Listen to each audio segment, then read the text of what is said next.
Using the database feature on the PTE 550W is very simple. Just simply select the database button on the bottom of the machine.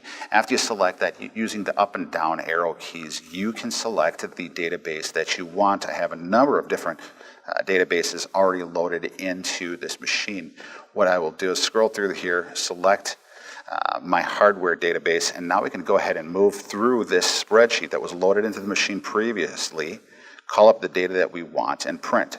So if I wanted to create a label for this PT9600 here, I could select OK, and then using my left and right arrow keys, select the information that I want to create a label for. I can create either left or down, but I cannot do it sporadically. I can't jump between cells. So I'll select that, and I'll select the three below it, select OK, and it brings my information in here.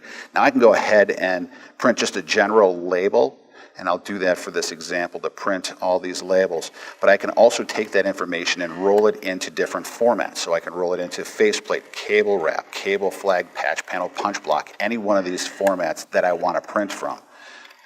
Just simply call up the database, select which database, select the cells that I want to print, and hit that print key, and you have your labels created.